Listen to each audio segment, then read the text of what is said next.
Halo teman-teman semua, gimana kabarnya? Alhamdulillah, Halo, baik. Alhamdulillah baik.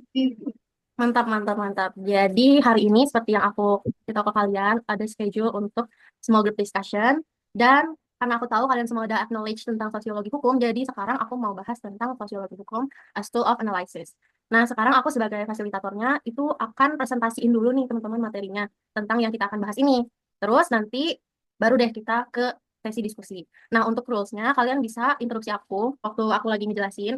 Jadi sesuka kalian aja, misal kalian ada setuju dengan pendapatnya atau mungkin ada tidak setuju, menambahkan dan sebagainya. Be free ya teman-teman. Bismillah aku mulai ya. Sosiologi hukum as tool of analysis. Nah, yang pertama aku mau bahas itu soal yang paling dasar yaitu definisi sosiologi hukum. Nah, secara terminologi sosiologi hukum itu kita uraikan dulu ya. Yang pertama itu sosiologi. Nah, sosiologi itu berasal dari bahasa Latin socius nih. Artinya itu kawan atau masyarakat. Terus dalam bahasa Yunani logosnya itu artinya ilmu atau studi. Yang berarti sosiologi hukum atau sosius dan logos ini artinya itu ilmu yang mempelajari tentang masyarakat. Nah, sementara untuk hukumnya sendiri, dalam term sosiologi hukum, itu tuh merujuk pada aturan atau norma yang mengatur perilaku manusia. Jadi, hukum yang biasa kita tahu itu selama kita belajar gitu ya guys, di Fakultas Hukum, yang sifatnya itu mengikat. Terus, jadi secara terminologi, sosiologi hukum itu ada kaitannya dengan fenomena sosial dalam masyarakat. Jadi, sosiologi hukum itu cabang kajian ilmu sosial yang berfokus pada hubungan hukum. Nah, di sini tuh ada teorinya dari uh, Wingyono Subroto 2002. Itu tuh sosiologi hukum itu tidak cuma mengkaji tentang bagaimana sih hukum itu berfungsi di kemasyarakatan dan melibatkan keterlibatan sosial gitu di eh, dalamnya. Jadi hukum juga berfungsi untuk menciptakan keberhasilan gitu. Jadi intinya sosiologi hukum itu digunakan sebagai alat dalam mengkaji untuk menciptakan kesempurnaan gitu. Jadi agar lebih menyatu dengan masyarakat karena keterlibatannya dalam kemasyarakatan itu sendiri. Terus em, kenapa sih sosiologi hukum itu penting gitu? Kenapa? Coba kita lihat di sini aku udah annotate em, beberapa poin gitu ya. Yang pertama itu kan memahami hukum dalam konteks sosial. Itu tuh teorinya Eugen Enrich. Yang kita tahu yang paling terkenal itu living law.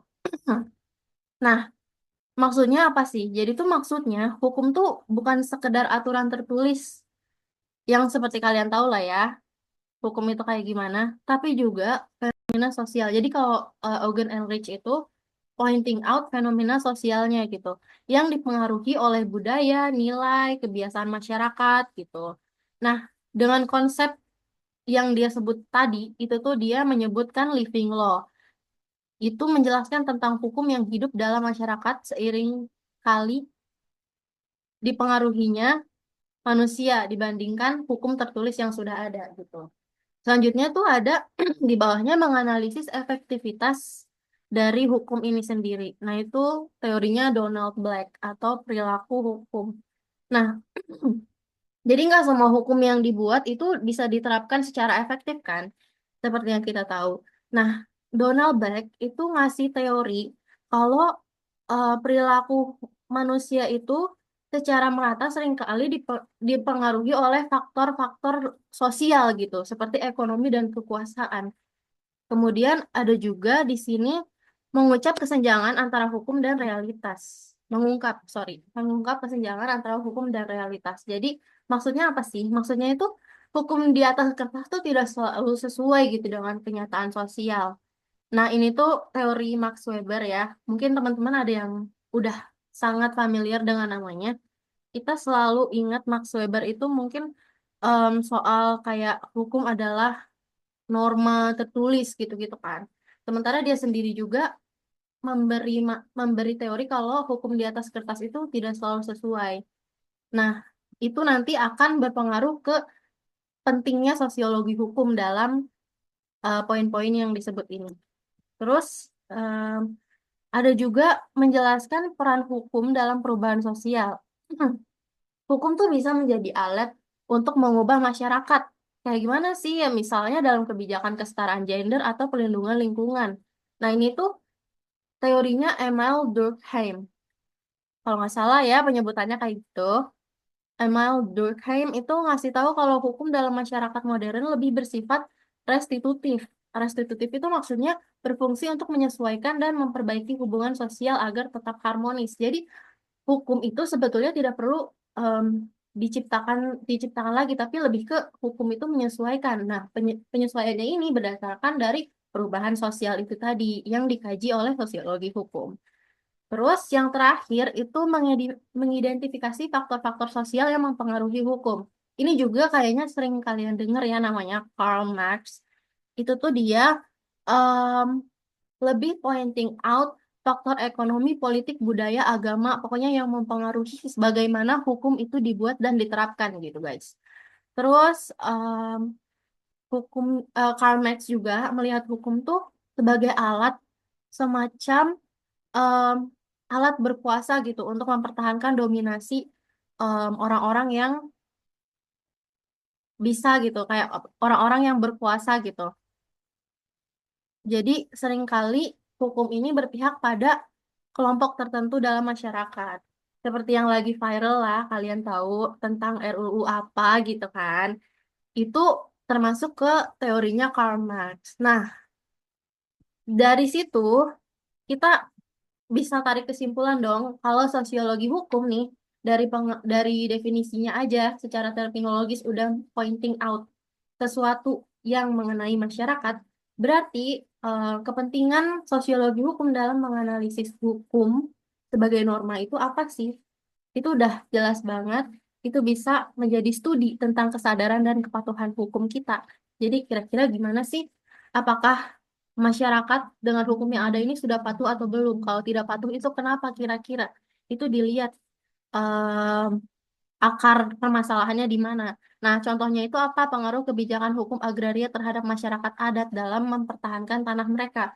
Kita pernah dengar teman kita melakukan presentasi juga mengenai tanah adat yang harus mengikuti zaman gitu. Jadi harus ada kepemilikan yang jelas mengenai tanah adat. Nah, itu salah satu dari kesadaran dan kepatuhan masyarakat. Mengapa sudah ada norma yang menjelaskan, tapi banyak masyarakat yang tidak patuh gitu kan. Kemudian pentingnya ini kenapa? Karena bisa jadi kajian tentang dampak sosial dari hukum. Jadi setelah kita membuat hukum atau setelah pemerintah, setelah badan legislasi atau orang-orang yang berkepentingan membuat hukum untuk kepentingan masyarakat, itu apa sih dampak sosialnya? Contohnya itu kayak pengaruh, em, contohnya itu evaluasi bagaimana perilaku masyarakatnya gitu. Setelah em, ada pengesahan dari hukum tersebut. Kemudian analisis konflik sosial dalam hukum. Jadi lebih mengerti gitu. Konflik apa sih yang diperlukan, konflik apa sih yang muncul dan diperlukan untuk diisi gitu oleh kepastian hukum. Selanjutnya ada studi tentang perubahan sosial dan hukum. Seperti yang tadi, contohnya perkembangan regulasi fintech sebagai respon terhadap meningkatnya transaksi digital. Karena kalau misalnya kita tidak mengkaji hukum menurut sosiologi atau menurut perubahan masyarakat, itu akan susah karena masyarakat itu kan seperti yang kita tahu selalu berkembang kan, teman-teman. Nah, terus ada juga ini untuk penelitian lapangan dan wawancara. Menurut saya, sosiologi hukum itu metode yang sangat berdekatan dengan em, metode yang turun gitu, penelitian lapangan atau wawancara secara langsung, karena dia benar-benar beririsan dengan masyarakat. Dia benar-benar melihat gitu kebiasaan masyarakat seperti apa. Kemudian yang terakhir dari materi saya itu analisis statistik dalam sosiologi hukum. Nah, setelah dibuatnya laporan atau wawancara, atau kalau kita mengamati sesuatu nih, kalau di sosiologi hukum kan konteksnya kita mengamati masyarakat ya. Jadi kita bisa menentukan analisanya, kita bisa mencari faktor apa yang perlu diperbaiki untuk membuat hukum itu tuh dengan membuat statistik gitu. Statistik ini juga digunakan metodenya dalam sosiologi hukum. Nah, selanjutnya, sebentar. Oke. Selanjutnya, nah, ini yang tadi aku udah mention, bagaimana sih sosiologi hukum menganalisis hukum itu maksudnya metodenya itu gimana sih? Kayak kita udah tahu kan sosiologi hukum itu emang sedekat itu dengan perilaku masyarakat, jadi bisa mengubah sesuai dengan apa yang terjadi di masyarakat saat ini. Nah, metodenya itu dengan pendekatan empiris dan interdisipliner. Jadi, kita bisa lihat juga di situ ada poin-poin yang udah aku masukin. Itu tuh apa sih? Itu tuh untuk membangun kesadaran dan kepatuhan hukum, dampak sosial hukum, konflik sosial dalam hukum, perubahan sosial hukum, pendekatan indisipliner tadi, penelitian lapangan, dan analisis statistik. Di sini tuh em, pendekatan empiris dan interdisipliner itu kalian ada yang ngerti nggak sih maksudnya kayak itu tuh apa gitu?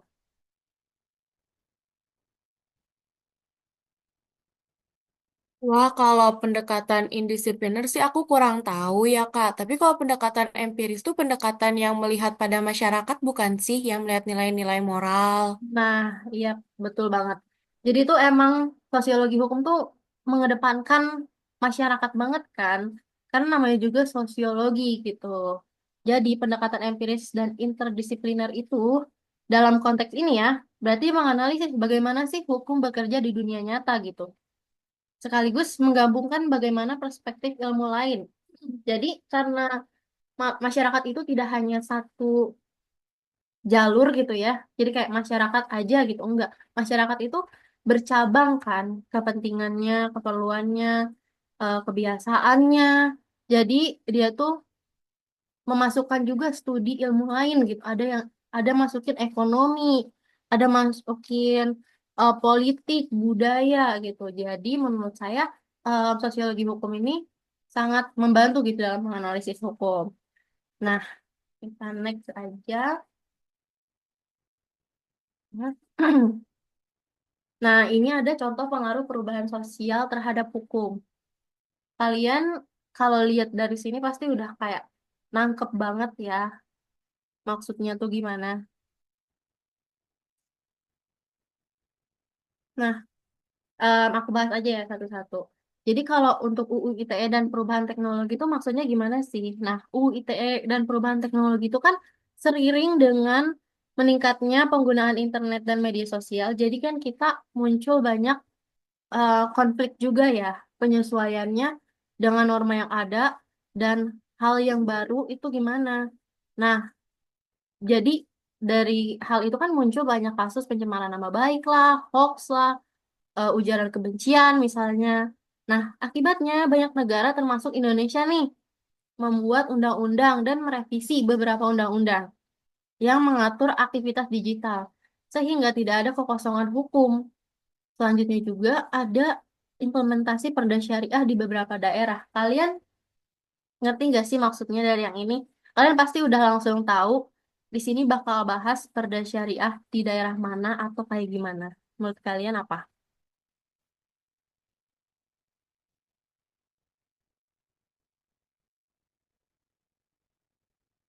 Halo teman-teman? Perda syariah di daerah Aceh bukan sih? Karena kan Ya, Aceh tuh benar. dominan Islam. Ya Nah, nggak betul sih? banget. Ya, menurut kamu ini perdanya agak kontroversial gak sih? Kalau menurut aku itu sedikit ada apa ya namanya kalau ini kayak pertentangan gitu antara hukum yang berlaku di kita sama perda syariah yang diimplementasikan di Acehnya sendiri. Kalau menurut aku sih Betul. kayak gitu. Ya sih, noted.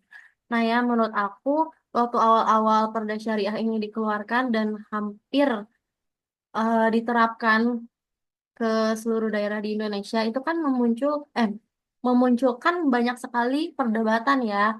Karena kan yang pertama kita aja sebagai penganut kita aja sebagai penganut ideologi yang ketuhanan Maha Esa gitu yang berbagai agama itu kan tidak bisa menggunakan norma yang berdasarkan oleh satu agama aja. Jadi, sosiologi hukum akhirnya tuh em, melakukan pengkajian gitu, studi terhadap perda syariah ini, bagaimana agar penerapannya tetap bisa dijalankan, tapi juga tidak membatasi norma-norma yang lain gitu, tidak membatasi hak-hak masyarakat atas em, norma-norma yang lain gitu. Jadi menurut saya perda ini lebih efektif di daerah mayoritas yang Muslim, tetapi juga em, menimbulkan realitas sosial yang menimbulkan ketidakadilan gitu. Jadi mungkin selanjutnya sosiologi hukum bisa juga mengkaji lebih dalam. Selanjutnya itu ada penerapan tilang elektronik dan penegakan hukum lalu lintas. Nah, ini juga karena sekarang itu kita menyesuaikan dengan keadaan polisi yang menjaga lalu lintas. Kita juga menyesuaikan dengan keadaan lalu lintas di sekitar biar lebih efektif dan sebagainya macam itu melalui sosiologi hukum merubah suatu aturan dan menggunakan teknologi terbaru gitu. Nah, untuk itu saya tarik kesimpulan ya, seperti yang Pak Cipto Raharjo pernah sebutkan, sosiologi hukum adalah pengetahuan hukum terhadap pola perilaku masyarakat dan konteks sosialnya. Oke, mungkin segitu aja untuk pemaparannya. Kita langsung aja diskusi kali ya, teman-teman mungkin sudah dari tadi tuh sudah ingin menyampaikan em, apa sih pendapat kalian gitu tentang sosiologi hukum sebagai tool of analysis. Jadi saya buka forum untuk berdiskusi. Em, Mari kita mulai. Semoga teman-teman juga bisa tersampaikan ya argumennya. Baik, baik kita mulai aja. Barangkali dari teman-teman ada yang mau langsung open mic untuk memberikan argumennya. Izin ya, Yuk. saya ingin membahas nih gimana sosiologi hukum berperan dalam membentuk regulasi berdasarkan perubahan sosial. Misalnya nih, dalam konteks perkembangan internet, regulasi seperti UU ITE dapat dibuat dengan menyesuaikan hukum dengan dinamika masyarakat digital. Menurut Anda, apakah hukum yang ada saat ini sudah sesuai dengan realitas sosial atau belum? Ini boleh, mungkin ada yang mau tambahin dulu biar sebelum saya menjawab. Oke, sangat menarik ya tadi pertanyaan dari Zahra. Nah, betul tuh. Jadi kayak meskipun Undang-Undang ITE lahir dari analisis sosial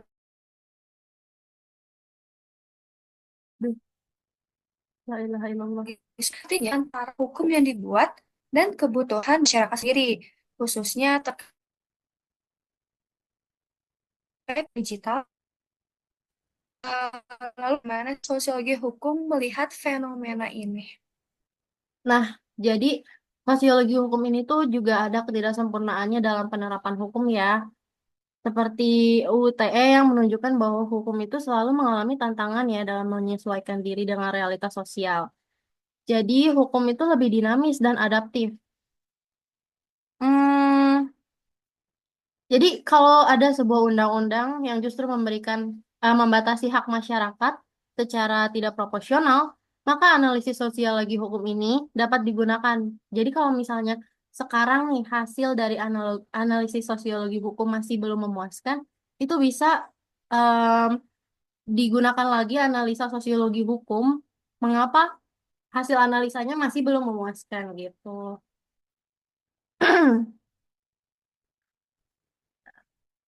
Tapi aku ingin nanya juga dari pemaparan kalian semua tadi, dengan fenomena yang terjadi di negara kita, kayak korupsi, kejahatan, terus kebijakan publik yang dilakukan secara tiba-tiba atau tertutup, itu tuh apakah sosiologi hukum tuh dapat membantu menjelaskan atau mengatasi masalah-masalah yang terjadi di negara kita ini?